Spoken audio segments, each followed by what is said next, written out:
तो आज का जो हमारा लैब है that is about active low pass filter.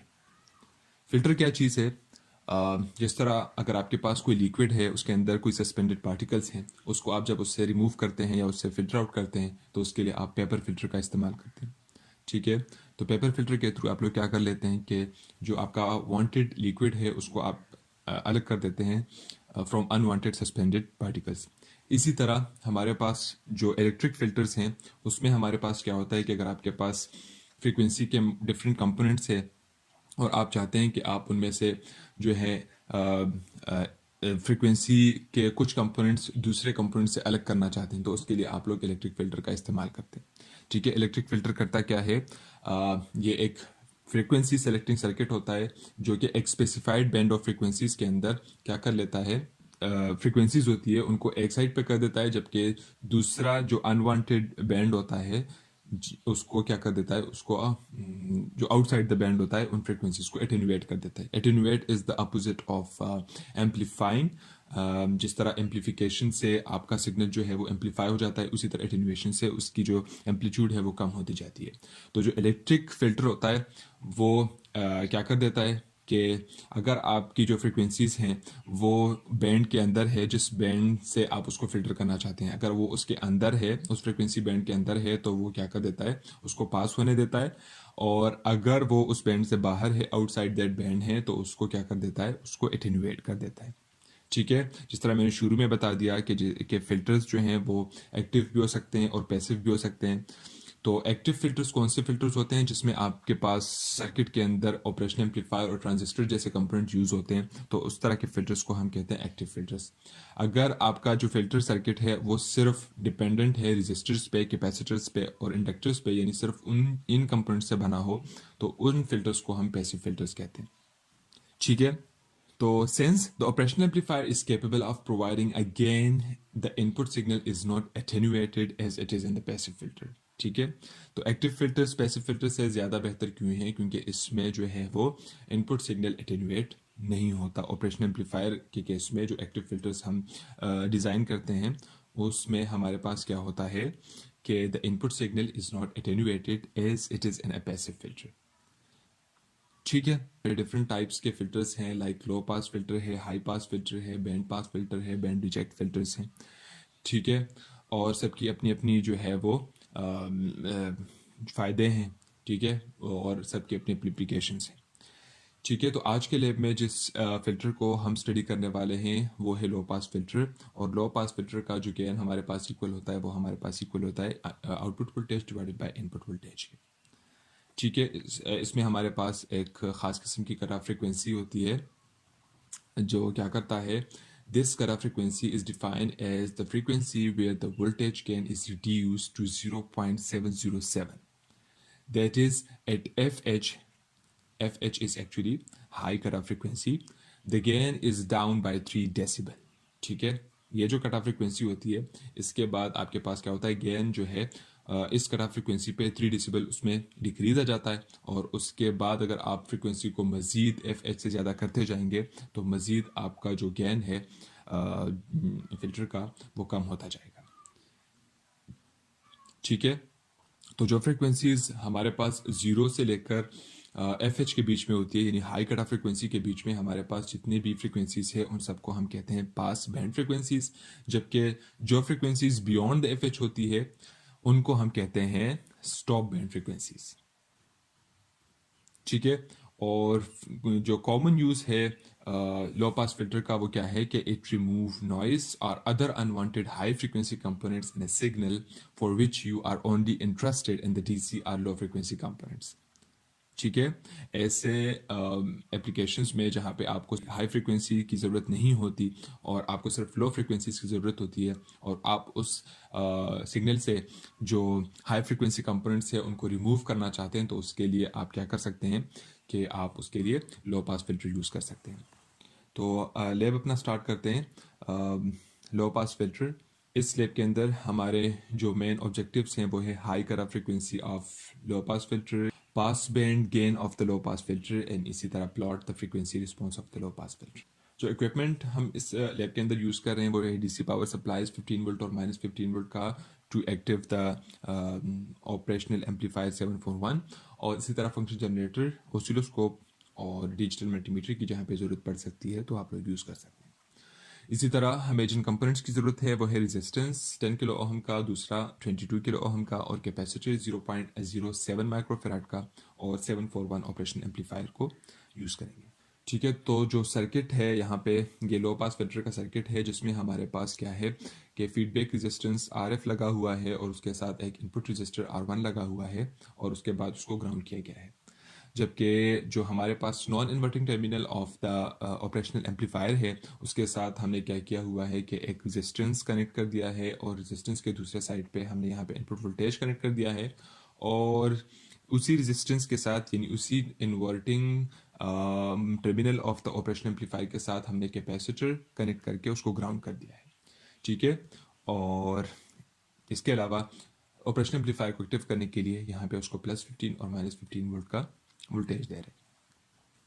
ठीक है, जो ग्राफ बनता है आपके पास लो पास फिल्टर का गेन और फ्रीक्वेंसी के अगेंस्ट, तो वो इस तरह का बनता है। एक खास किस्म की फ्रीक्वेंसी की हद तक आपके पास जो गेन है वो कांस्टेंट रहता है, जो आपको आउटपुट वोल्टेज मिलता है उससे वो भी सेम मिलता है। लेकिन फिर यहाँ पे जिस कट ऑफ फ्रिक्वेंसी पे आपके पास क्या हो जाता है कि डायरेक्ट आपका जो गेन है वो 3 डेसिबल डाउन हो जाता है, और after the cut off frequency वो मज़ीद 20 dB पर डीके के साथ जो है वो डिक्रीज होना शुरू हो जाता है।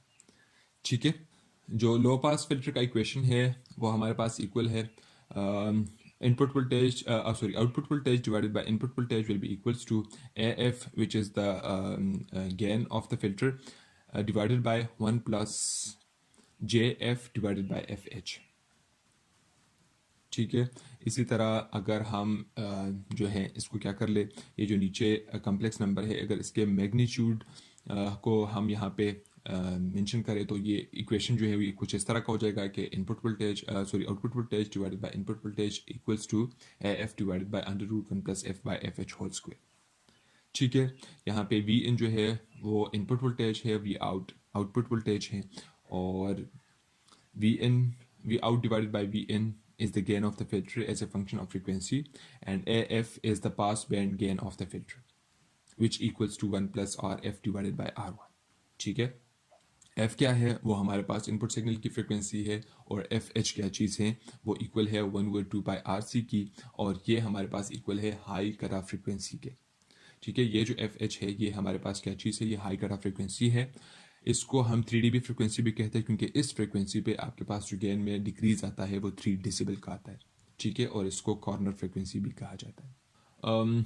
अगर हमारे पास क्या हो F लेस देन FH हो, तो उस केस में हमारे पास output voltage divided by input voltage equal हो जाता है AF के। अगर आपके पास F इक्वल्स हो FH के, तो V out divide by V in हमारे पास इक्वल हो जाता है उस केस में 0.707 मल्टीप्लाई बाय AF के।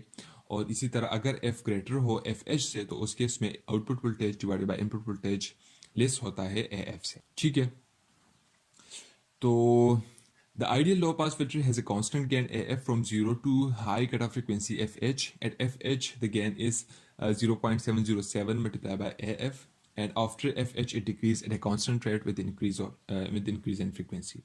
जितनी आप FH के बाद जितनी आप फ्रिक्वेंसी को इंक्रीज करते जाते हैं, आपके पास जो FH है आपके पास जो गेन है वो डिक्रीज होना शुरू हो जाता है। When input frequency is increased tenfold, अगर आप 10 टाइम इनपुट फ्रिक्वेंसी को इंक्रीज कर ले तो वोल्टेज गेन जो है वो डिवाइड हो जाता है बाय 10। ठीक है, उस केस में आपके पास जो गेन होता है वो इक्वल होता है किस चीज़ के, 20 log V out divided by V in के, एंड डीबीज आपके पास जो गेन होता है वो इक्वल होता है 20 log V out divided by V in। और गेन रोल ऑफ रेट हमारे पास क्या होता है -20 dB पर डिकेड, यानी अगर आप जो फ्रिक्वेंसी है इनपुट अगर उसको 10 टाइम इंक्रीज करेंगे तो आपके पास जो वो है गेन में जो डिक्रीज आता है वो -20 डेसिबल के रेट के साथ आता है पर डिकेड। तो इस चीज़ को हम एक्सपेरिमेंटली देखेंगे अभी थोड़ी देर में। तो करना क्या है आप लोगों ने लैब के अंदर कि इस तरह का एक सर्किट डिज़ाइन करना है प्रोटियस के अंदर, जिसमें आपके पास इनपुट रेजिस्टेंस 10 किलो ओहम के इक्वल है, और हमारे पास जो फीडबैक रेजिस्टेंस है वो भी 10 किलो ओहम के इक्वल है। इसी तरह जो input resistance at non inverting terminal of the operation amplifier है वो है 22 किलो ओहम का, और कैपेसिटर जो हम यूज़ कर रहे हैं वो है 0.01 माइक्रो फेराड का। इनपुट वोल्टेज हम कितना यूज कर रहे हैं, that is signal of amplitude 1 volt peak to peak and frequency 1 kilo hertz. ठीक है, तो उसके बाद हम क्या करेंगे, हम चैनल 1 को ऑसिलोस्कोप के साथ कनेक्ट करेंगे ताकि हम जो सोर्स सिग्नल है उसको देख सके, और आउटपुट को हम ऑब्जर्व करेंगे on the channel 2 of oscilloscope. यहाँ प्रोटियस में हम उसको चैनल ए और चैनल बी का नाम देते हैं। ठीक है, तो उसको हम चैनल ए पे हम इनपुट सिग्नल को देखेंगे और चैनल बी पे हम आउटपुट सिग्नल को देखेंगे। अच्छा, यहाँ पे अगर हम देख लें तो ये जो सर्किट है ये मैनुअल के अंदर गिवन है, उसी सर्किट को हमने डिज़ाइन किया है। यहाँ पे हमने नॉन इन्वर्टिंग इनपुट के साथ हमने रेजिस्टेंस 22 किलो ओम का लगा दिया है, और इसी के साथ इनपुट वोल्टेज लगा के साथ में हमने उसके साथ जो है वो कैपेसिटर 0.01 माइक्रोफैराड का भी लगा दिया है। इसी तरह जो इन्वर्टिंग टर्मिनल है उस पर हमने 10 किलो ओम का रेजिस्टर लगा के उसको ग्राउंड कर दिया, और फीडबैक रेजिस्टेंस 10 किलो ओम का वो हमने यहाँ पे कनेक्ट कर दिया। और ऑपरेशन एम्पलीफायर के टर्मिनल 4 पे हमने -15 वोल्ट का वोल्टेज दे दिया, और टर्मिनल नंबर 7 पे हमने +15 वोल्ट का वोल्टेज दे दिया। ठीक है, ये चीज़ें आपको कहाँ कैसे और कहाँ से मिलती है कि हम पिछले लैब्स में कवर कर चुके हैं।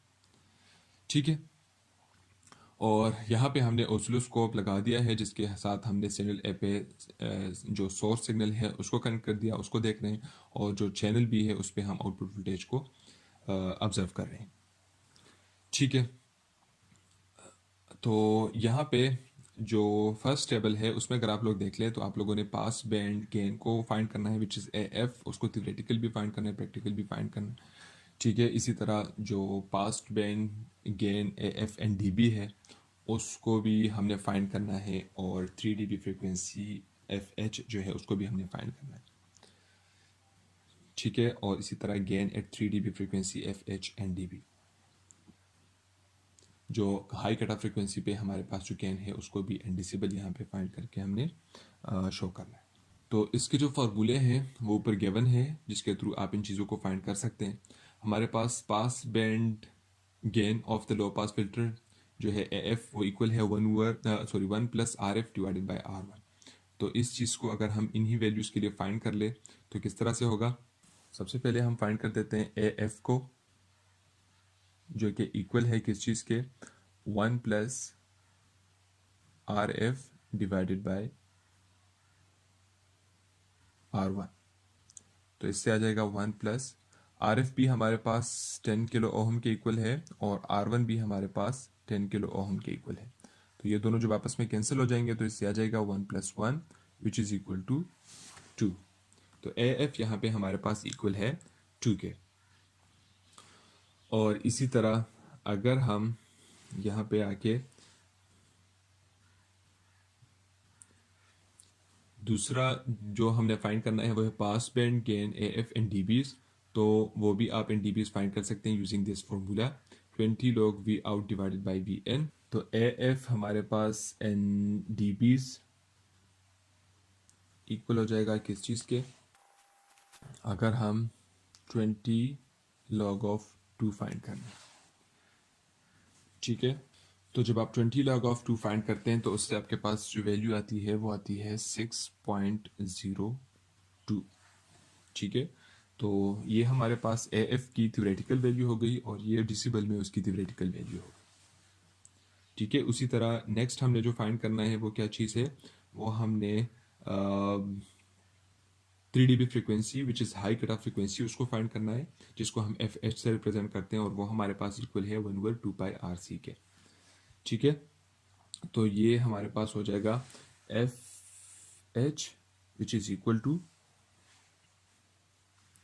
1/2πRC।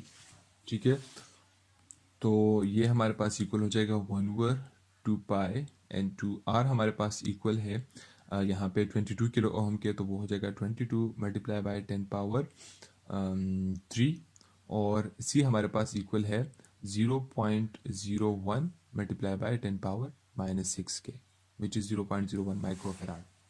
ठीक है, तो इससे हमारे पास आ जाएगा 1/2π and two 22 multiply by 10 power 3 minus अगर 0.01 को हम साइंटिफिक नोटेशन में कन्वर्ट कर दे तो इससे 1 मल्टीप्लाई बाय 10⁻⁻² आ जाएगा, और 10⁻², और 10⁻6 से हमारे पास 10⁻8 आ जाएगा, तो ये हमारे पास इक्वल हो जाएगा 3 - 8 के। ठीक है, तो इससे आ जाएगा 1/2 into 22 मल्टीप्लाई बाय 10⁻⁻5। ठीक हो गया, और ये हमारे पास इक्वल हो जाएगा 1/44 और अगर 10⁻5 को हम -5 को ऊपर ले जाए तो इससे आ जाएगा 10⁻+5। अगर आप 10⁻5 को 44 पे डिवाइड कर दे तो उससे आपके पास जो वैल्यू आती है वो आती है 723.43 723.43 हर्ट्स। ठीक है, तो इससे आपके पास जो हाई कट ऑफ फ्रिक्वेंसी आती है वो आती है 723.43 हर्ट्स। ठीक है, तो हमने क्या कर दिया, हमने यहाँ पे फाइंड कर दिया किस चीज़ को, थियोरेटिकली हमने पास बैंड गेन की वैल्यू फाइंड कर दी। ठीक है, और फिर हमने पास band gain and dB find कर दिया, और उसके बाद हमने 3 डेसिबल फ्रिक्वेंसी जो हाई कट ऑफ फ्रिक्वेंसी है उसको भी फाइंड कर दिया। उसके बाद आप लोगों ने क्या करना है कि गेन जो है एंड एट 3 dB फ्रिक्वेंसी हमने फाइंड करना है, वो हमारे पास इक्वल होता है 0.707 मल्टीप्लाई बाय AF के। तो उसको भी आप लोग इसी फॉर्मूले से थ्योरेटिकली फाइंड करके यहाँ पे एंटर कर दें। ठीक है, और जो रोल ऑफ रेट है वो कांस्टेंट है। अगर आप 10 टाइम्स अपने इनपुट फ्रिक्वेंसी को इंक्रीज करते हैं तो आपके पास जो वो आता है, डिक्रीज आता है गेन में, वो -20 dB पर डिकेड आता है। ठीक है, तो इस चीज़ को हम देखते हैं अब प्रैक्टिकली। तो सर्किट हमने ऑलरेडी डिज़ाइन कर दिया है, इसको हम कर देते हैं रन। यहाँ पे अगर हम देख ले तो हमारे पास जो वोल्टेज है वो है 1 वोल्ट पीक टू पीक, और यहाँ पे हमारे पास जो फ्रीक्वेंसी है वो है 10 हर्ट्स की। तो एट लो फ्रीक्वेंसीज हमारे पास क्या होता है कि आपके पास जितने भी लो फ्रीक्वेंसीज हैं उसके लिए आपके पास जो गेन है वो कांस्टेंट रहता है, तो आउटपुट वोल्टेज हमारे पास टेल हाई कट ऑफ फ्रीक्वेंसी उसमें कोई चेंज नहीं आता, वो हमारे पास कांस्टेंट रहता है। तो अगर हम इस पॉइंट पे देख लें 10 से अगर हम थोड़ा सा इसको इंक्रीज कर दें, इसको अगर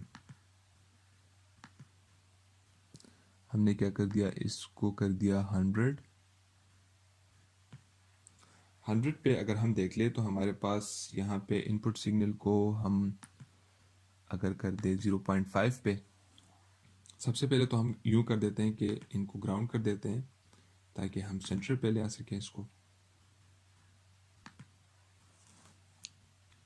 जिन चैनल्स को हम यूज़ नहीं कर रहे हैं उनको हम ऑफ कर देते हैं। ठीक है, और इन दोनों को हम नीचे ले आते हैं ताकि हम इनको सही से ऑब्जर्व कर सकें।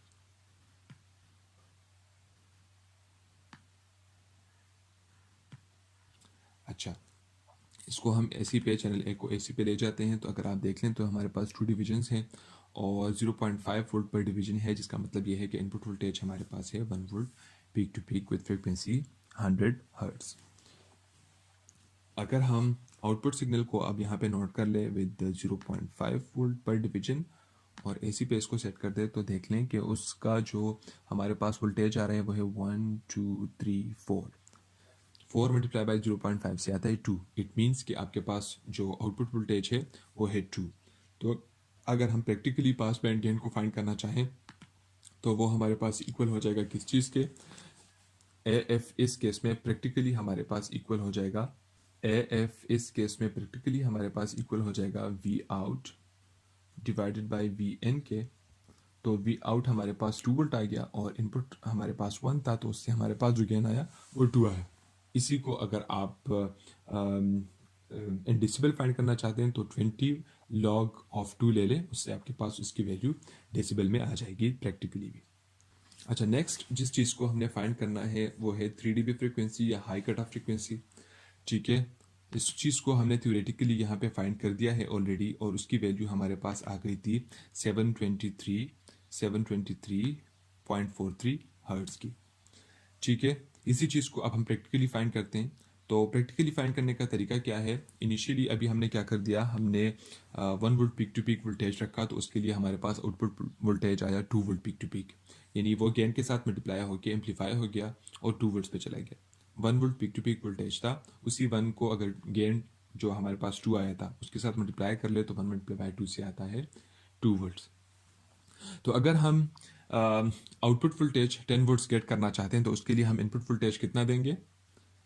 5 वोल्ट्स। ठीक है, तो 5 के साथ अगर 2 मल्टीप्लाई हो जाए तो उसके साथ अगर क्या चीज़ अगर 5 के साथ 2 मल्टीप्लाई हो जाए तो उससे हमारे पास आता है 10 वोल्ट्स।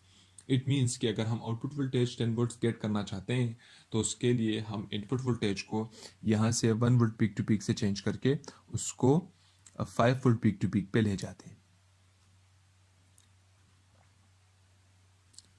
इसको हमने कर दिया 5 वोल्ट्स। अब हम क्या कर देते हैं, यहाँ पे फ्रीक्वेंसी अभी भी हमारे पास 100 हर्ट्ज की है जो कि लो फ्रीक्वेंसी है, और उसके लिए हमारे पास गेन जो है वो कांस्टेंट रहना चाहिए,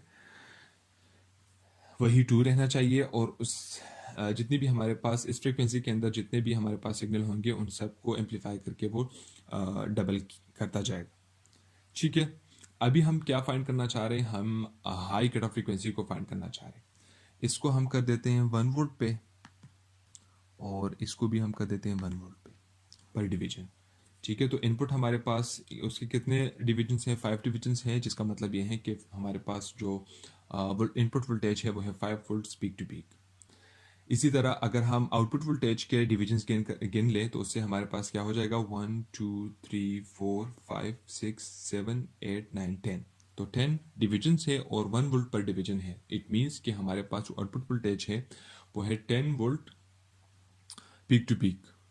ठीक है, अब हम फ्रीक्वेंसी को इंक्रीज करते जाएंगे, और उस टाइम तक हम फ्रीक्वेंसी को इंक्रीज करते जाएंगे जब तक कि हमारे पास आउटपुट वोल्टेज 7 के इक्वल ना हो जाए। जिस पॉइंट पे हमारे पास आउटपुट वोल्टेज 7 के इक्वल हो जाएगा, उस पॉइंट पे हमारे पास जो फ्रीक्वेंसी होगी उसको हम कहेंगे ये हमारी हाई कट ऑफ फ्रीक्वेंसी है। ठीक है, तो अब हम क्या कर देते हैं, हम फ्रीक्वेंसी को इंक्रीज करते जाएंगे और हमारे पास जो आउटपुट वोल्टेज है वो कम होना शुरू हो जाएगा। तो जिस पॉइंट पे हमारे पास आउटपुट वोल्टेज 10 वोल्ट से किस पे आ जाए, 7 पे आ जाए, उस केस में हम कहेंगे कि हमारे पास ये जो फ्रीक्वेंसी है ये कट ऑफ फ्रीक्वेंसी है। अभी हमने फ्रीक्वेंसी को मज़ीद इंक्रीज कर दिया और इसको हम कर रहे हैं 500। इसको हमने कर दिया 500। तो 500 पे अगर हम इसके जो वो है डिविजन्स है उसको काउंट कर ले तो वो हमारे पास कितने आएंगे? इसका अगर टाइम पीरियड में थोड़ा सा कम कर दूँ तो मज़ीद विजिबल हो जाएगा। और इस वाले जो चैनल ए है उसको मैं फ़िलहाल ग्राउंड कर देता हूँ ताकि इस चीज़ को हम सही से नोट कर सकें। तो इसके हमारे पास कितने डिविजन्स हैं? 1 2 3 4 5 6 7 8। 8 डिविजन्स हो गए और 1 वोल्ट पर डिवीजन है। इट मीन्स कि अभी हमारे पास जो आउटपुट वोल्टेज है वो 8 वोल्ट्स का है, 7 वोल्ट्स का नहीं है। तो हम फ्रिक्वेंसी को मज़ीद इंक्रीज कर देते हैं और उस पॉइंट तक इंक्रीज करते जाएंगे जब तक कि आपके पास इसकी जो वोल्टेज है आउटपुट वो 7 वोल्ट के इक्वल ना हो जाए। इसको हमने कर दिया 650 हर्ट्ज, इसको हमने कर दिया। अब हम दोबारा से जो डिविजन्स है उनको काउंट कर देते हैं।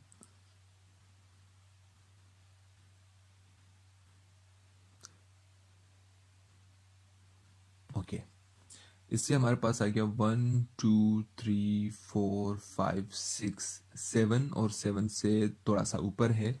इट मीन्स के 7.5 वोल्ट हो गया। अगर हम इसको मज़ीद इंक्रीज कर ले, इसको अगर हम कर ले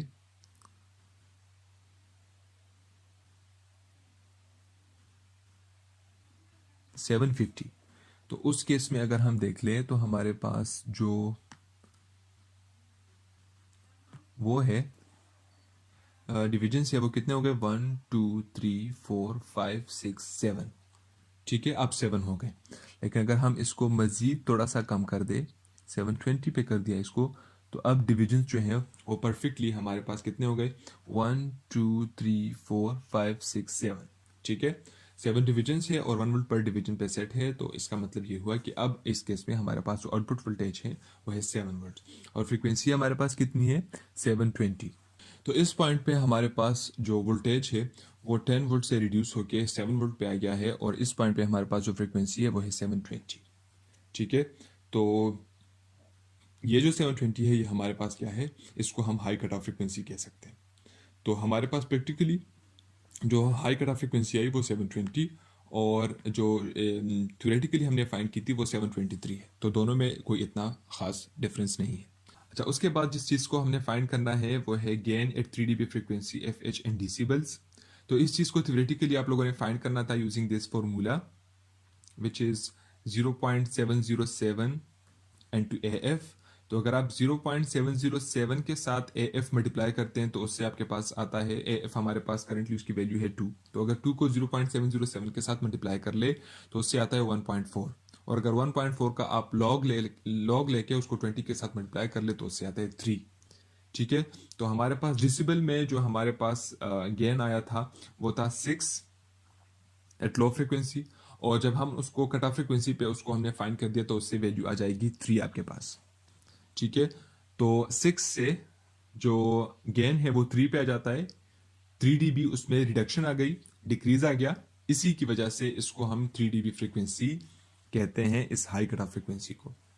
ठीक है, तो अगर आप लोग क्या कर ले, अगर आप 0.707 को 2 से मल्टीप्लाई करके उसका लॉग लेके उसको 20 के साथ मल्टीप्लाई कर ले, यानी उसका 20 लॉग ऑफ दिस आप फाइंड कर ले, तो उससे आपके पास जो गेन आ जाएगा वो 3 आ जाएगा।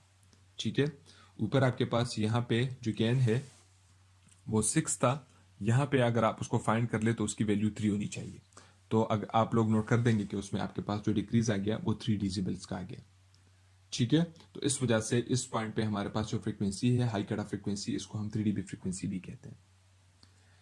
इसी चीज को प्रैक्टिकली फाइंड कैसे करेंगे, आप लोग क्या कर लेंगे कि हमारे पास जो अभी 720 हर्ट्स पे हमने क्या कर दिया कि हमने उसको हाई कट ऑफ फ्रीक्वेंसी मान लिया, क्योंकि उस केस पे हमारे पास जो आउटपुट वोल्टेज है वो 10 वोल्ट से 7 वोल्ट पे आ गया।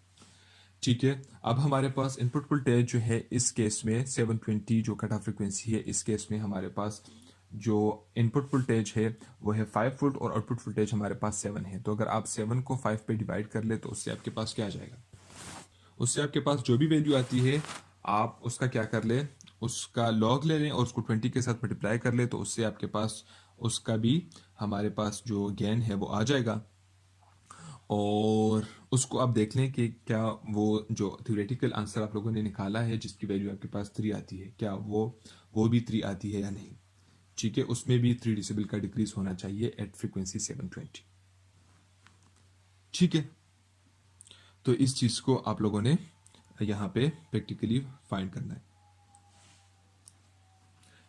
समझ गए, अगर आप लोगों ने क्या करना हो, practically gain at 3 dB frequency find करना हो, तो उसके लिए क्या करना है, सबसे पहले तो आप लोग 3 dB फ्रीक्वेंसी जो है वो फाइंड कर ले। उसको फाइंड करने का तरीका मैंने आपको समझा दिया कि किस तरह से आप लोग उसको फाइंड करेंगे। उसको फाइंड करने का तरीका ये है, लो फ्रीक्वेंसी पे आप लोग इनपुट इतना दे दे कि आपके पास आउटपुट जो है वो 10 वोल्ट्स हो जाए, फिर आप लोग फ्रीक्वेंसी को इंक्रीज करते जाएंगे और उसको उस वक्त तक इंक्रीज करते जाएंगे जब तक आपके पास आउटपुट वोल्टेज 7 वोल्ट्स का ना हो जाए।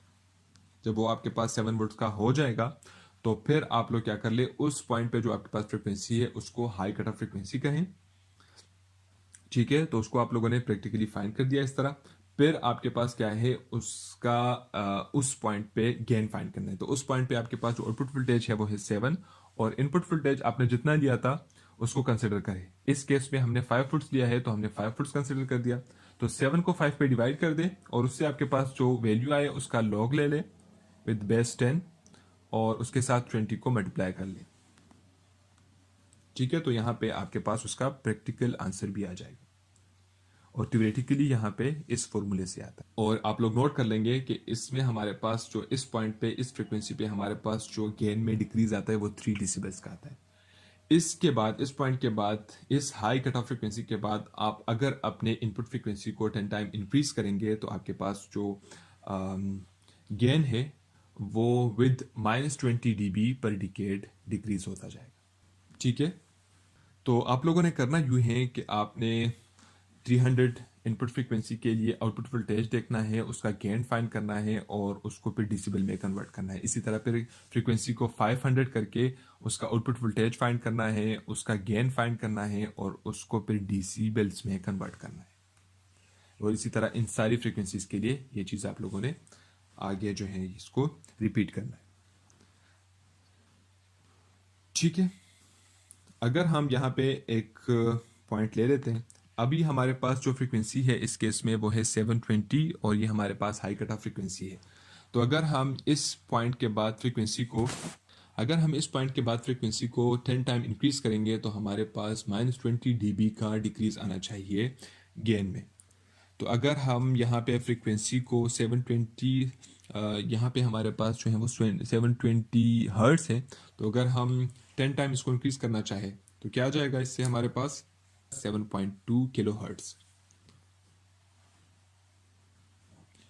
ठीक है, तो अब हम इस फ्रीक्वेंसी को इंक्रीज कर देते हैं और इसको कर देते हैं 7.2 किलो हर्ट्स पे।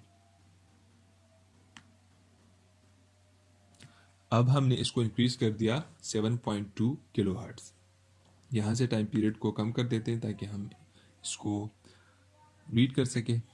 इनपुट वोल्टेज वही है हमारे पास 5 वोल्ट्स की, ठीक है, और आउटपुट वोल्टेज अगर हम देख लें और उसको हम इंक्रीज कर ले ताकि हम उसको सही से एब्जॉर्व कर सकें। तो इसके डिविजन्स हैं 1 2 3 4 5 डिविजन्स हैं और ये 0.2 वोल्ट पर डिवीजन पे सेट है। तो अगर आप 0.2 को 5 के साथ मल्टीप्लाई कर ले, 0.2 मल्टीप्लाई बाय 5, क्योंकि 5 डिविजन्स हैं और 0.2 पर डिवीजन है, तो इससे आपके पास जो वोल्टेज आता है वो आता है 1। ठीक है, तो ये हमारे पास आउटपुट वोल्टेज इस केस में आ गया 1। और अब अगर हम क्या कर ले, इस पॉइंट पे गेन को फाइंड करें तो वो हमारे पास किस चीज़ के इक्वल हो जाएगा। यहाँ आ जाते हैं, इस केस में हमने क्या कर दिया, हमारे पास जो इनपुट वोल्टेज है Vn वो है 5 वोल्ट पीक टू पीक। ठीक है, फ्रीक्वेंसी हमने इंक्रीज कर दी 10 टाइम्स और वो हमारे पास हो गई 7.2 किलो हर्ट्स की। आउटपुट वोल्टेज हमारे पास आ गया कितना, 1 वोल्ट पीक टू पीक।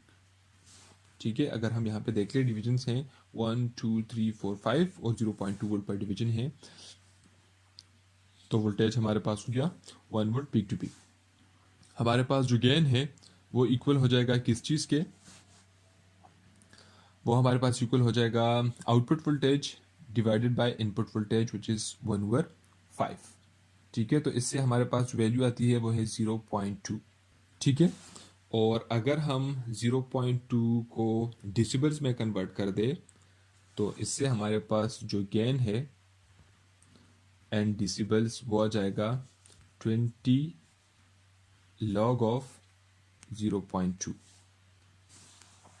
ठीक है, तो अगर हम log ऑफ 0.2 फाइंड करें तो उससे आता है -0.6 और उसके साथ अगर 20 मल्टीप्लाई कर दे तो उससे आता है -13.97 which is approximately equals to -40। ठीक है, तो इनिशियली हमारे पास जो गेन था वो 6 था और 6 के साथ अगर -20 आप लोग ऐड कर ले तो उससे आता है -14। इट मीन्स कि अगर आप लोग फ्रीक्वेंसी को 10 टाइम इंक्रीज करेंगे तो आपके पास जो गेन है वो -20 dB पर डिकेड के साथ वो डिक्रीज हो जाए। ठीक है, तो 6 अगर आप डिक्रीज कर दे विद -20 तो उससे आता है -40। ठीक है, आप लोगों ने इस चीज़ को, इस एक्सपेरिमेंट को दोबारा अपने सिस्टम्स पे करना है और इस चीज़ को नोट करना है। ठीक है, इस एक्सपेरिमेंट को आप लोगों ने खुद करके इन सारी चीज़ों को नोट करना है। और दूसरा ये कि यहाँ पे जो आपको टेबल गिवन है ये वाला और ये वाला, इसको भी आप लोगों ने फिल करना है। ठीक है।